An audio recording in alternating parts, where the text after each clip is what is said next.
chateado versículo, que diz assim: ora, o nascimento de Jesus Cristo foi assim. Mais uma vez. Ora, o nascimento de Jesus Cristo foi assim. Vamos orar? Senhor nosso Deus e bondoso Pai, é sobre o nome santo e precioso de Jesus que nós estamos diante de Ti, diante da Tua palavra, estamos sendo conduzidos pelo Teu Santo Espírito. Carecemos, Pai amado, que o Senhor tome-nos pelas Tuas mãos, nos leve onde o Senhor deseja nos levar, em nome de Jesus. Amém. Esta noite, nós desejamos conversar um pouco com a igreja a respeito do propósito do Natal. Significa o Natal, significa o nascimento de Jesus, que tem sido colocado no lugar de Jesus. É importante nós entendermos, meus amados, que o nascimento de Jesus é para cumprir-se basicamente, entre tantas outras, basicamente a profecia ou as profecias no plural de 5 profetas. Nós vamos encontrar Miqueias trazendo para nós uma profecia: e tu, Belém Efrata, pequena demais, mas de ti vai nascer o Salvador. Nós vamos encontrar Isaías no capítulo 7, versículo 14, trazendo para nós o relato a respeito do que estava acontecendo. Me chama muita atenção o relato de Isaías, porque Isaías, ele é o maior ou quem mais profetizou a respeito do Messias. Pregamos em Zacarias, que também é um deles, que profetiza a respeito da chegada do Messias. E pontuamos aqui que Zacarias, ele é reconhecido como o segundo maior profeta a respeito do Messias, ou o segundo maior profeta messiânico. Mas o primeiro, ou o maior profeta messiânico, é o profeta Isaías. Mas, quando nós examinamos este texto, capítulo 7, é muito interessante nós observarmos por que Deus dá esta profecia para que o profeta Isaías entregue para o seu povo. Em primeiro lugar, o reino já houvera sido esfacelado, dividido. Não era mais Israel, mas era Israel e Judá.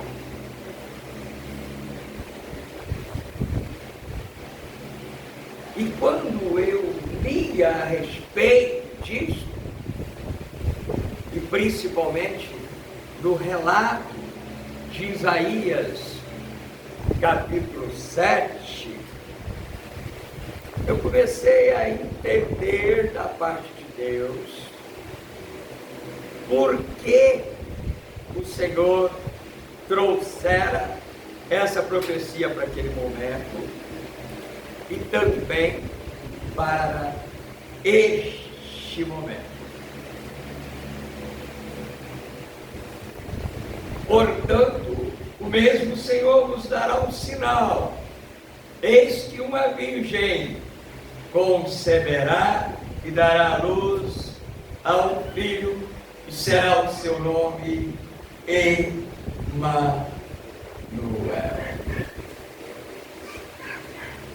Mas observe, irmãos, quando o capítulo 7 inicia, Isaías escreve que sucedeu, pois, nos dias de Acaz, filho de Jotão, filho de Uzias, rei de Judá, que Rezim, rei da Síria, e Peca, filho de Remalias, rei de Israel, subiram a Jerusalém para pelejarem contra ela. Peca, rei de Israel, vai se juntar ou se ajuntar com um rei que era rei de um povo inimigo do povo de Deus, para juntos subirem para contender com Judá. Jerusalém está em Judá.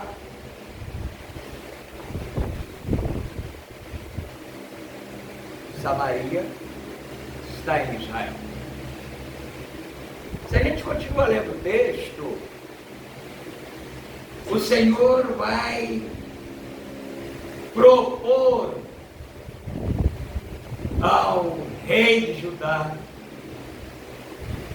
que faça pedido a ele como forma de prova que ele estava com Judá. E o rei não se dispôs a fazer isso. Ele disse de forma alguma. E aí, Deus diz para Isaías: então não, se ele não me pede um sinal, eu darei um sinal a ele e a toda a nação de Judá.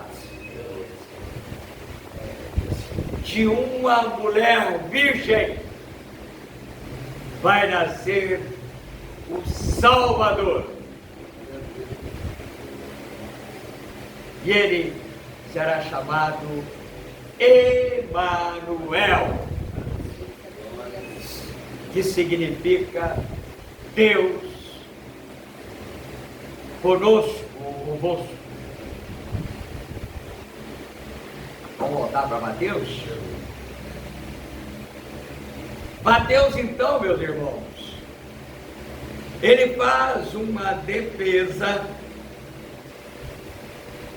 a respeito da árvore genealógica do Emanuel, livro da geração de Jesus Cristo, que é filho de Davi, que é filho de Abraão, e aí ele vai falando cada uma das gerações,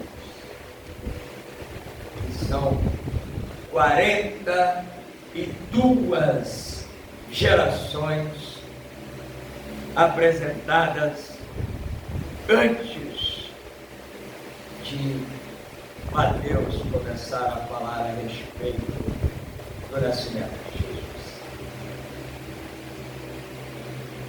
Até o verso de número 17, ele vem trazendo cada uma das partes envolvidas para que Jesus pudesse nascer.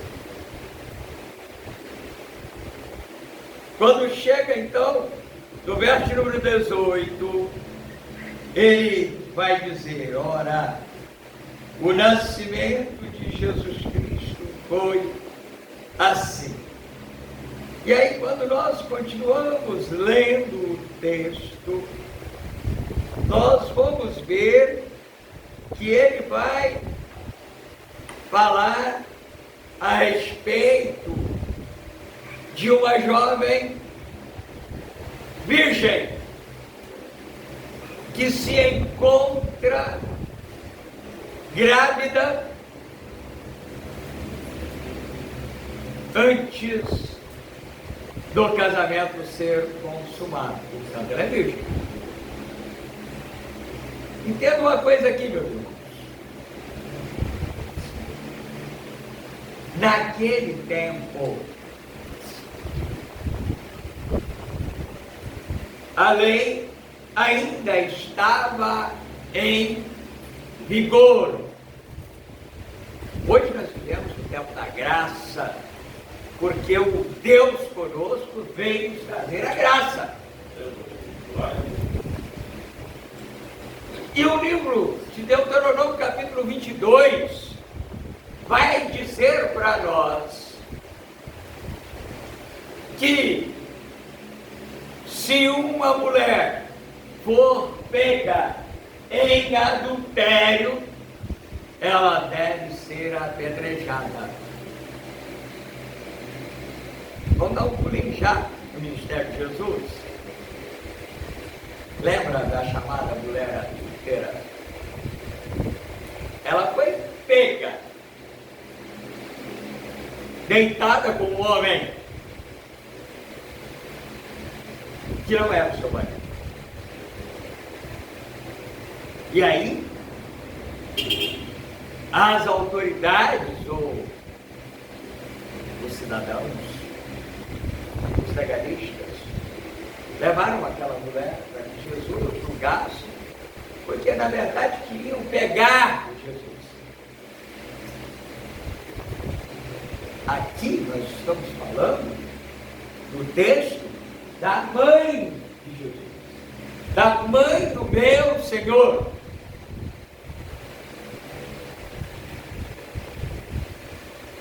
No momento que nós trouxemos na mulher adúltera, Jesus tem a possibilidade de condenar ou absorver aquela mulher. Ele é o Emanuel, ele é o Deus conosco.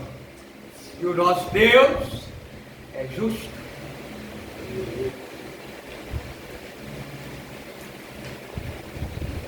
Quando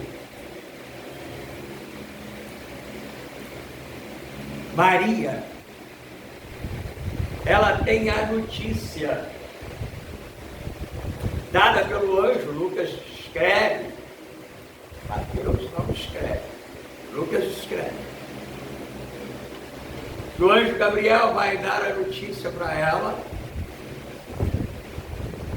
quando faz,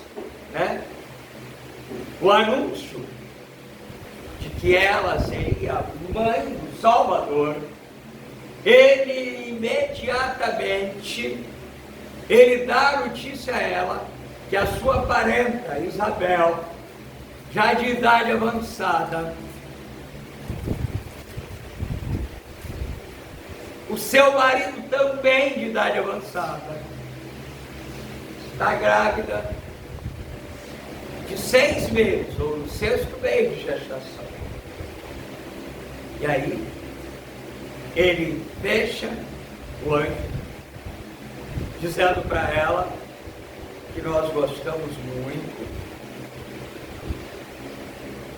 Verso número 37, que vai dizer para nós que para o nosso Deus não existem impossíveis. Maria recebe a notícia e ela vai para as montanhas, onde morava a sua prima, a sua parenta. E ela permanece com Isabel até Isabel dar a luz a João Batista. Ela não procurou primeiro a José, o seu noivo, e informou nada a ele. ela simplesmente diz: eis aqui a serva do Senhor, faça-se em mim segundo a tua palavra. Ela recebeu a incumbência de ser mãe do Salvador. E como mãe do Salvador, ela foi ajudar alguém que precisava do seu apoio. Quando ela volta, meus irmãos, ela já está de 3 meses de gestação. As roupas já começam a dar sinal de que aquela jovem ganhou uns quilinhos. E que não é simplesmente uns quilinhos de gordura, mas é o abdômen que está crescendo, é a barriga que está crescendo.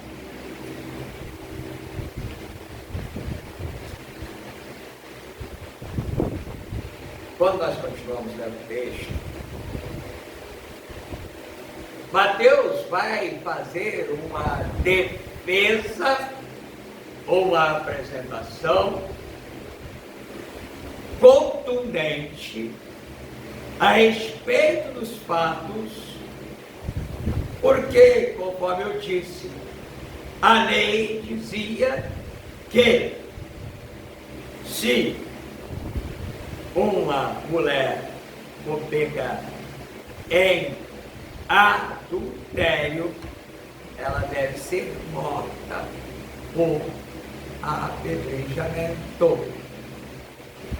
Somos sabedores, meus irmãos, que Maria é comprometida com José. Ela ainda não é a esposa de José.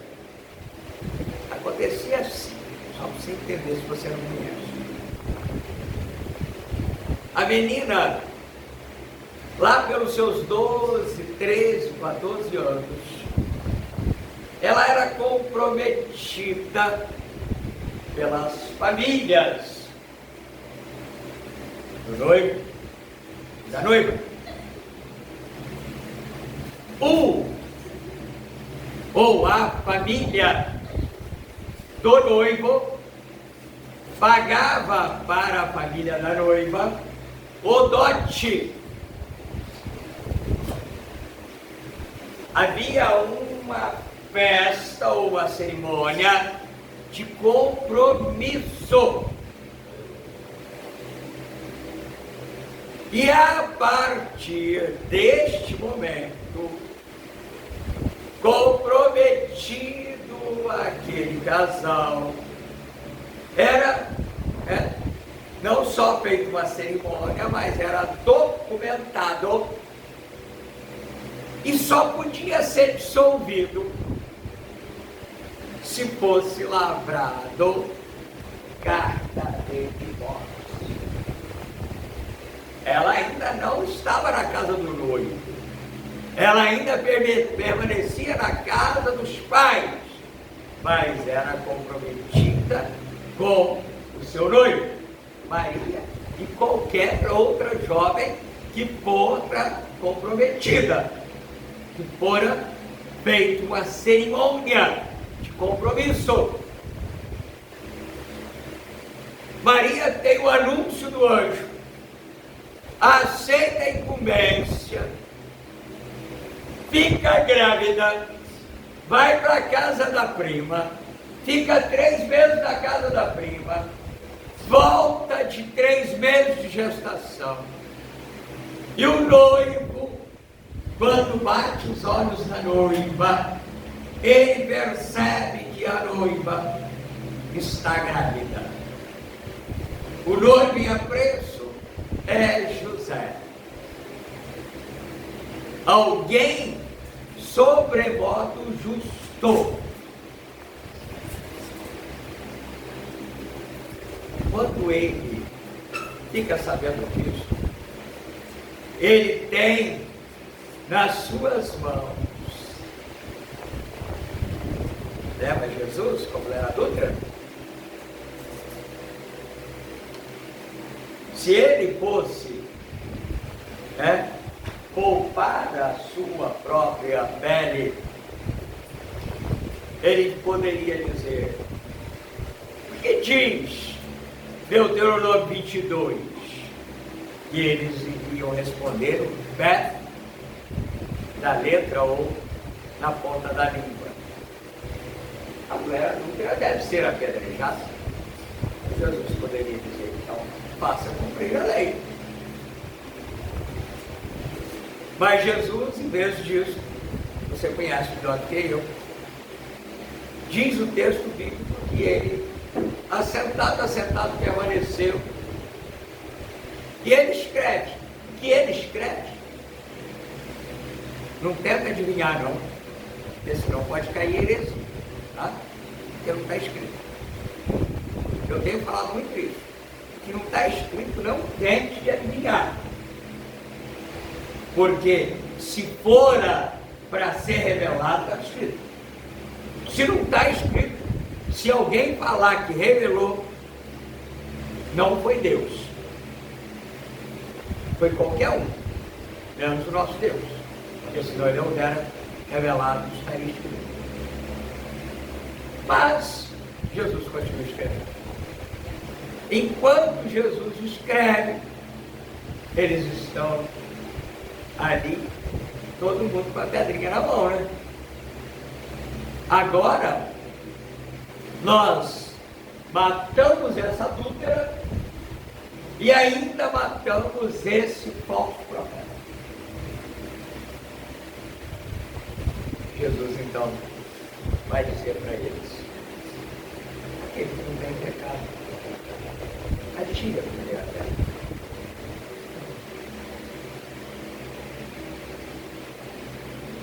De vez em quando aparece uns aí que devia estar já lá na glória, né? Isso que não tem pecado não, né? Mas a Bíblia diz para mim, é a Bíblia, né? O pastor Guilherme está falando. Diz que aquele que diz que não tem pecado é mentiroso. E o pai da mentira é Satanás. Então quem fala que não tem pecado, né? Está sendo boca do inimigo, né? Mas deixa quieto, estamos aqui para discutir isso.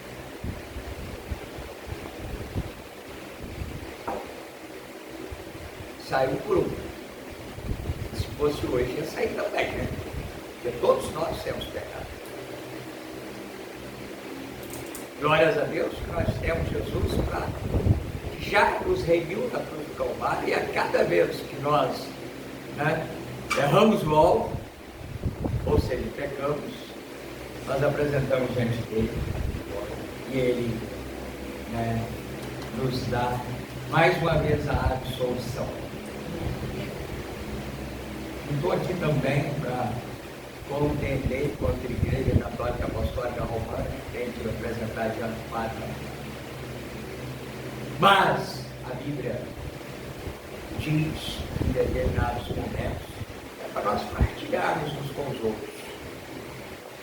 Só vai aqui uma ressalva, né? Tem que ter cautela, né? Com quem nós vamos partilhar. Vamos continuar? José, então, meus irmãos,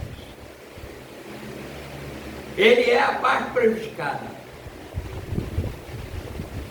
Ele tem nas suas mãos condenar ou absolver Maria. E quando nós entendemos que Maria está grávida do Salvador, ele tem em suas mãos a incumbência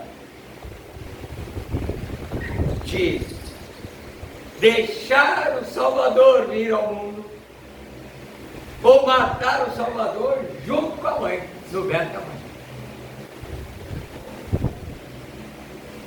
E Mateus vai dizer que ele fica perturbado, mas ele é justo, e por ele ser justo, ele se inclinou inicialmente em dar carta de divórcio para Maria, porque assim ela não seria morta.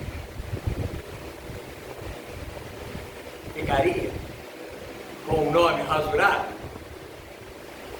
ficaria, mas não seria morto. Ele tomaria para si a responsabilidade diante da sociedade de dizer: olha, eu não quero mais, o safado sou eu, fiz um compromisso e quero desfazer o compromisso.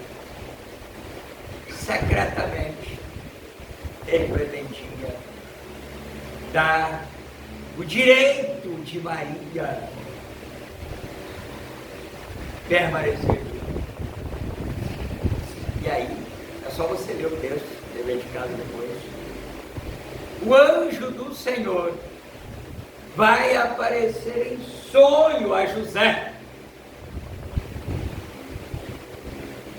e vai dizer para ele: não tema, José, receber Maria como sua esposa, porque o ente santo que está no ventre dela é obra do Espírito Santo.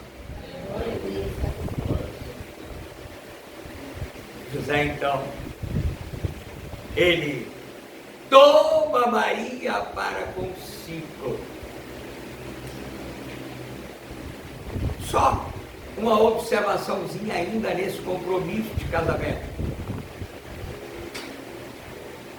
Compromisso de casamento. Vamos trazer para os nossos dias? Noivado. Ou o compromisso, uma aliancinha bonitinha, igual os meninos ali. Compromisso de casamento não é sinônimo de relacionamento sexual, irmão. A sociedade hoje mudou o pano de fundo. E a partir do momento de um compromisso para a sociedade, já pode dormir juntos, na mesma cama. Famílias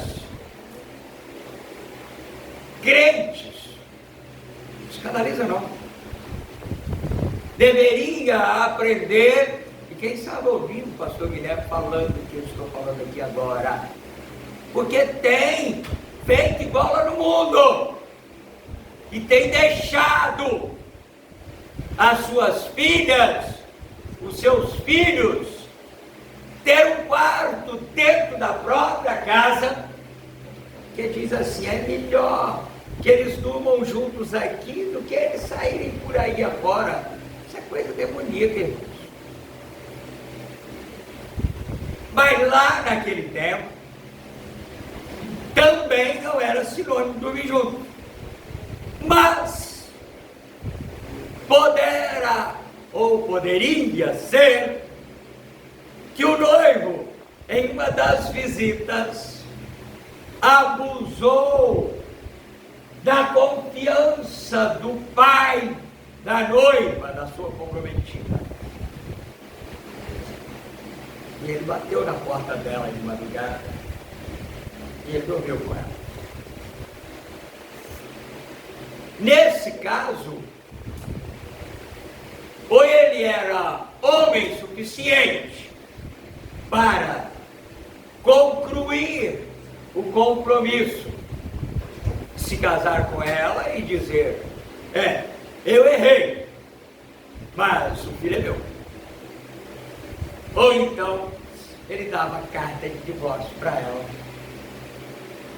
para que ela não fosse apedrejada, e tirava o corpinho dele fora. Já temos 19 minutos. Mas José, ele é um homem bom, um homem de caráter, um homem justo. Ele quis a carta porque o filho não era dele e ele não queria que ela morresse. Mas quando ele tem a revelação de Deus, a Bíblia fala que o anjo do Senhor aparece para ele em sonho. Lembra de Paulo?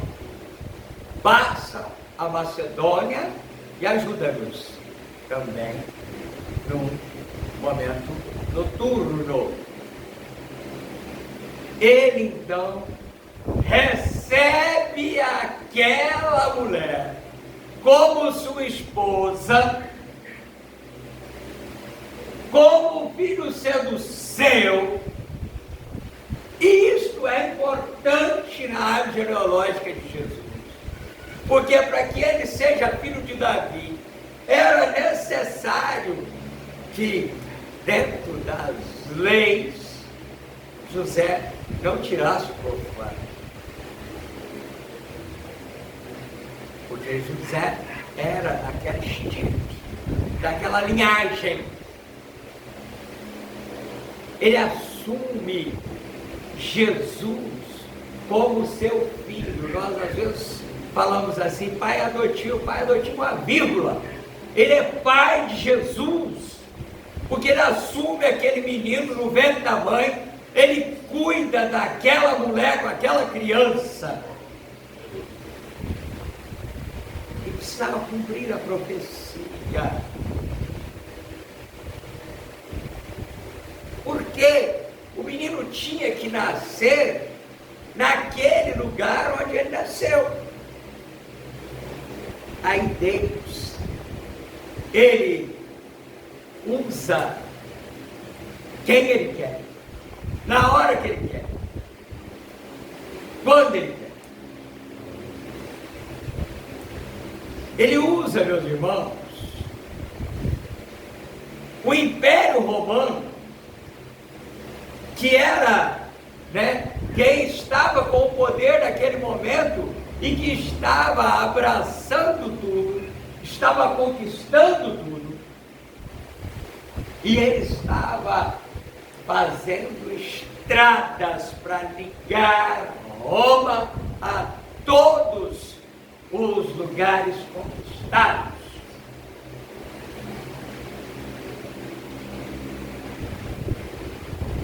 Deus vai usar também, meus irmãos, o povo grego. A língua grega naquele tempo era o inglês de hoje. Hoje quem sabe falar inglês não se arranha. No mundo inteiro ele chega falando inglês e ele consegue, comunicar-se. Naquele tempo era a Grécia ou a língua grega que predominava. E Deus usa este povo que está em explosão de cultura, porque tinha que anunciar o nascimento do Messias. E aí, vou correr, que agora só tem 15. O Império Romano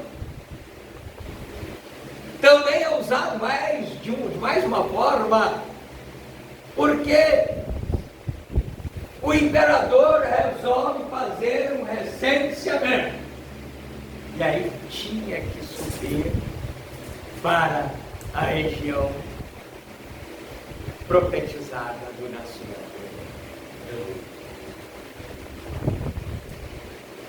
Maria necessariamente não teria filho para Jesus.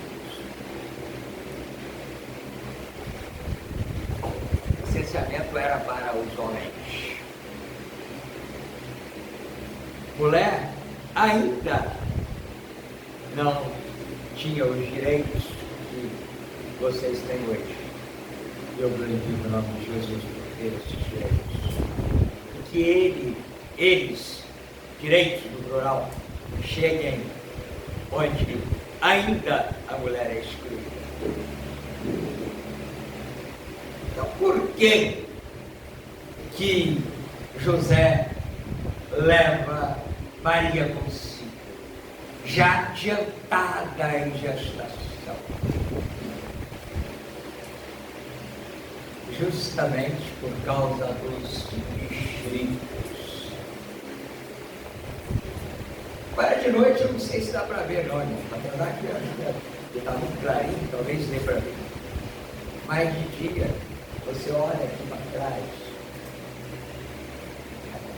do morro, e vê que a pastagem está perdendo para uma vegetação que se chama mexerico.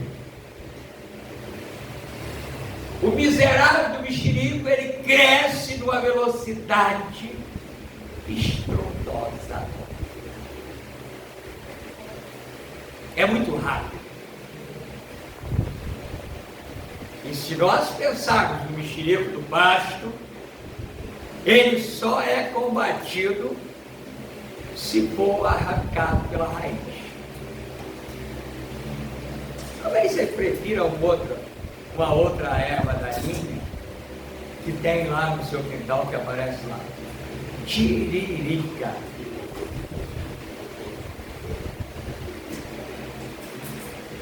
Chega lá e pega a folhinha e puxa, corta ela do lado. Pode ir com a enxada mesmo, corta. Amanhã ela está bonitinha lá, batendo palminha para você. Se você não meter o enxadão lá, arrancar a batatinha da bichinha e jogar ela no fogo, ou então colocar ela em cima do lugar, né, que seja pedra, cimento, para que ela tome esse sol de 40 e poucos graus que está aí, durante alguns bons dias, porque se for um bocadinho, só ela murcha, finge que morreu, você joga ela lá, ela nasce. Lá também tinha mexerico. Já tinha gente falando assim, vovó do José, bateram para mim. Maria não está grávida dele coisa nenhuma não, já está contando uma história, está grávida de um tal de Espírito Santo. Lembra das mulheres lá do região do Maranhão, fica grávida do ponto, né? É mais ou menos por aí, né? Mais ou menos por aí. Para cima de mim, né? Os mexeriqueiros diziam, vai enganar outro, em outra freguesia. E José, ele pega a sua amada e leva para si. Outra coisa importante é que Mateus vai dizer assim, olha, logo depois do anúncio do anjo, José recebe Maria e não a conhece enquanto ela não dá a luz. Tinha que ser uma mulher virgem, porque Jesus nasceu da semente da mulher. Da semente da mulher nascerá o Salvador, e ele vai pisar na cabeça da serpente. Você já viu outro lugar na Bíblia que diz que nasceu da semente da mulher? Diz que nasceu da semente do homem. Somente Jesus nasceu da semente da mulher.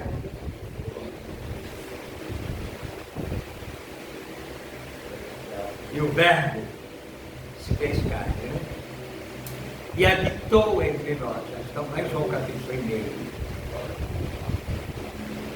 Mas quando Jesus chega para o recenseamento, Maria entra em trabalho de parto. A cidade está empolvorosa. Tem gente de todo o império. Quando José procura, não é que José estava durando o kid, não. Ele era trabalhador, irmão. Ele tinha dinheiro para pagar a hospedagem, mas não tinha hospedagem para ele, para sua esposa. E aí alguém falou para ele assim, olha, vai com Deus, Marcelo, vai, senhor. Você mercadinho, umas 2 quadras, que tem um estábulo.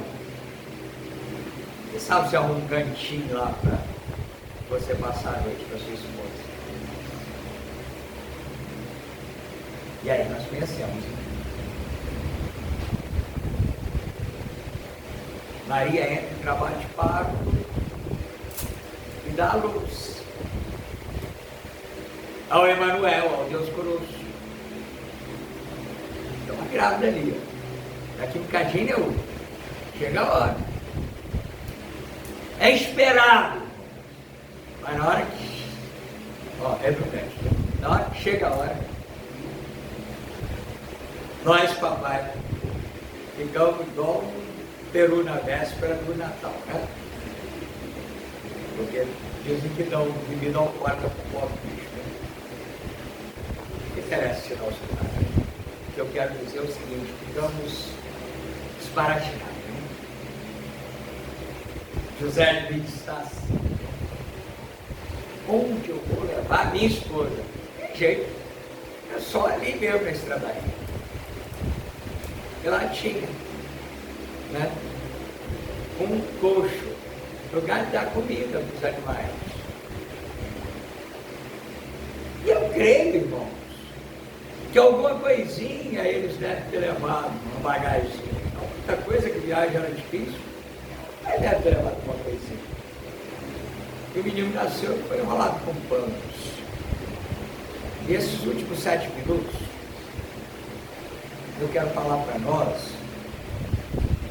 a respeito daqueles magos que nós chamamos de reis magos, necessariamente não tinham que ser reis, mas eram homens astrólogos, estudavam os astros, e de repente aparece uma estrela diferente para eles.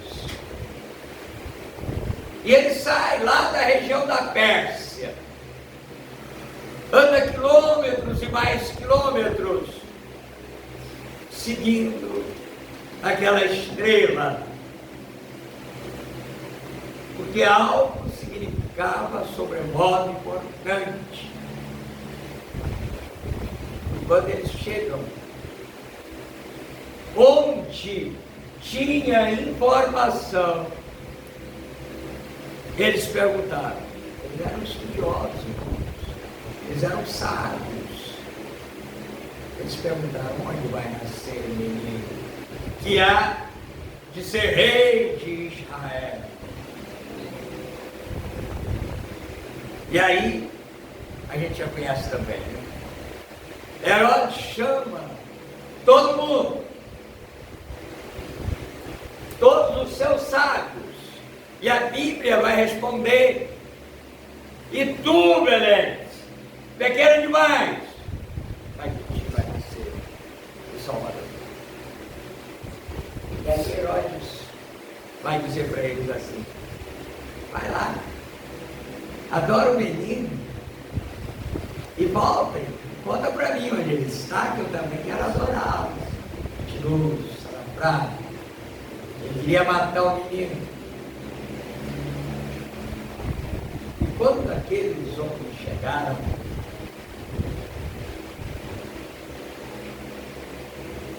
eles adoraram o menino. Eles levaram presentes: ouro, incenso e mirra.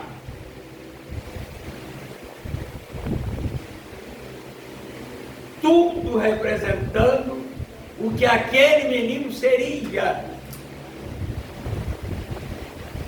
Para que mirra, pastor? Porque mirra é para embalsamar aqueles que morrem.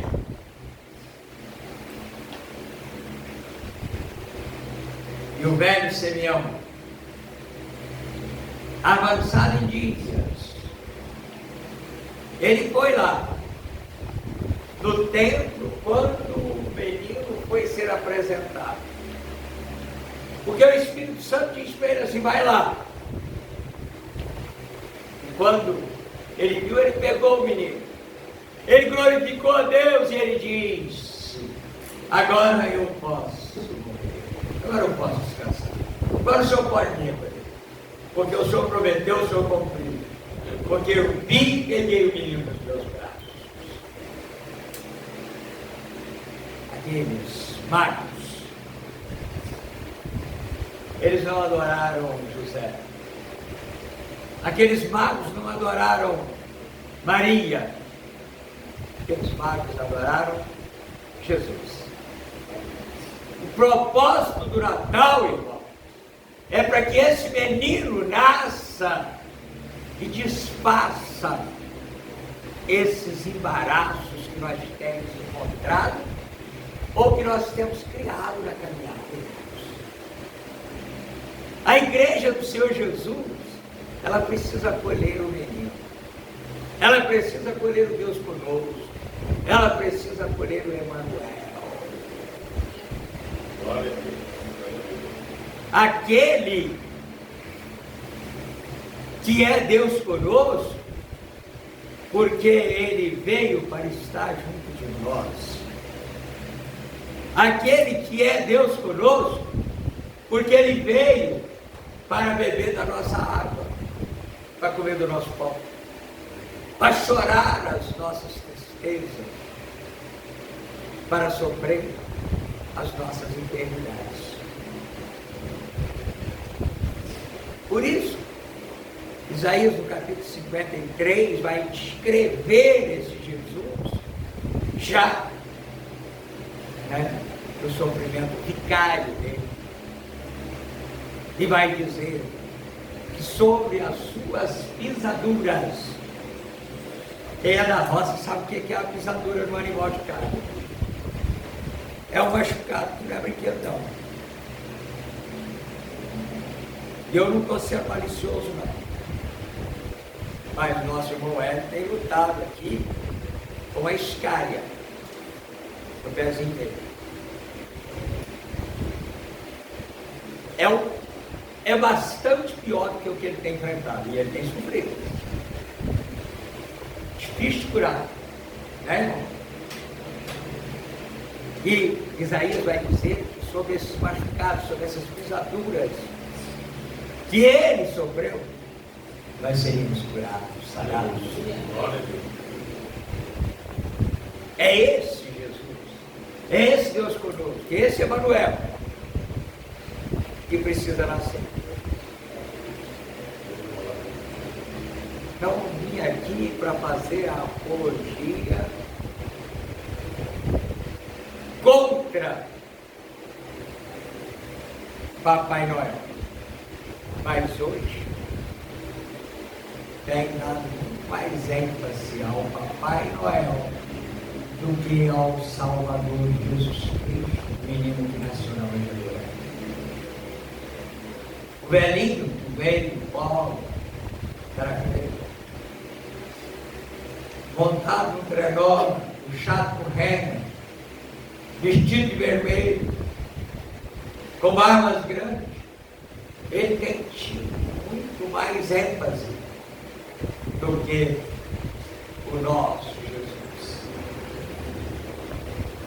O Natal que aconteceu na quinta, ele possa acontecer de novo hoje no meu e no teu coração. Ele possa continuar acontecendo amanhã no ano 2026 todo, para que a nossa igreja local, o nosso ministério, a igreja do Senhor Jesus, deixe de perder e passe a ganhar. É tempo de parar de perder, irmãos. É tempo das portas elas acolherem e não despedirem. Sinceramente, amados, eu tenho vivido uma tristeza muito grande no meu coração. A cada dia que um vai embora,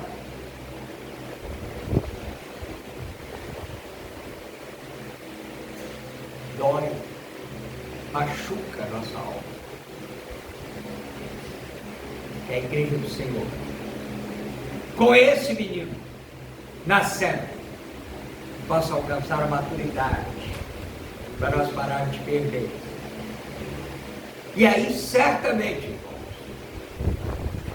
Zacarias vai falar, nós até pregamos, que quando nós vivemos a profecia do menino, as pessoas vão agarrar na ponta da nossa roupa, do nosso paletó, da nossa camisa, da nossa gravata, e vão dizer: eu também quero ir para lá. Eu quero conhecer esse Jesus. Eu quero receber esse menino como Senhor e Salvador da minha vida. O Espírito Santo maravilhoso no meu e no teu coração. Passei 2 minutos. Estou aprendendo a passar menos. Queridos, estamos chegando no final do nosso culto. Quero agradecer a cada um que se fez presente. Confesso que a minha fé foi pouca hoje. Quando eu ouvi as cadeiras aqui, glórias a Deus, foi a quantidade certa, né? Se faltou, faltaram acho que 1 ou 2 aí. Mas poderíamos ter colocado mais cadeiras, né? Para que mais pessoas sejam protegidas. No decorrer dessa semana, nós teremos culto aqui na sede na terça-feira. Tema é livre. Eu quero fazer um pedido para você. Venha para esse culto.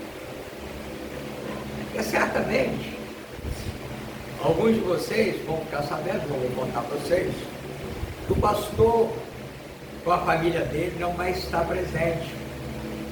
Ah, não vou lá não. É fulano. É tempo de parar de fazer isso, de torcer nariz e pensar no reino. Justamente porque é fulano, eu vou estar lá.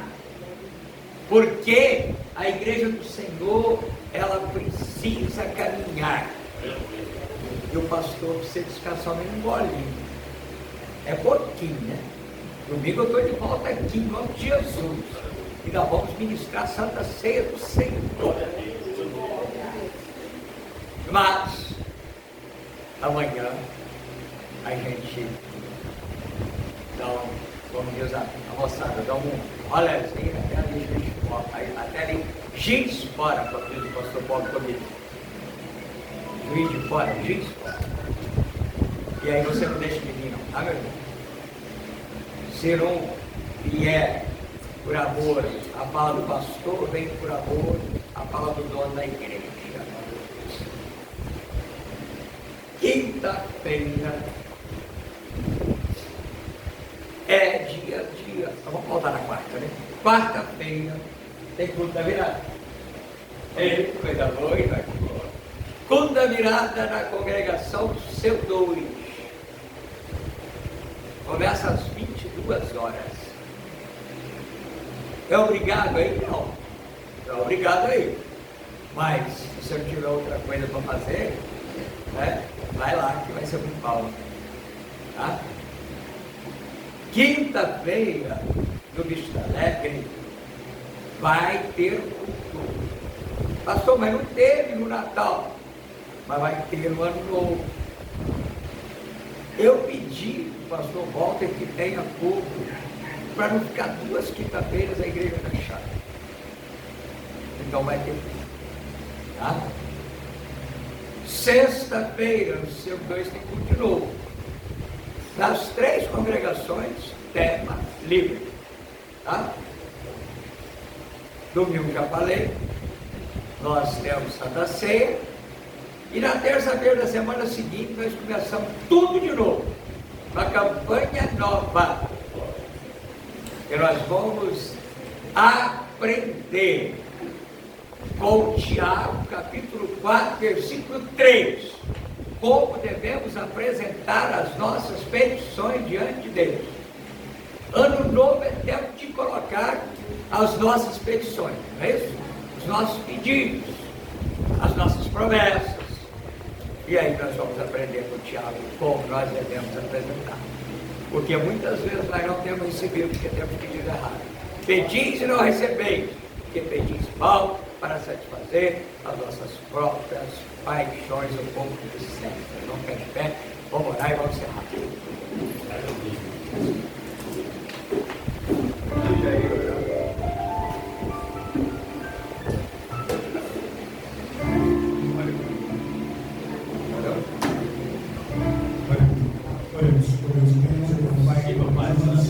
Queremos agradecer ao Senhor, Pai amado, pelo poder de estarmos aqui, Pai, agradecer ao Teu. Deus, obrigado, Senhor, pela Tua palavra, obrigado, Jesus, pela Tua presença em nossas vidas.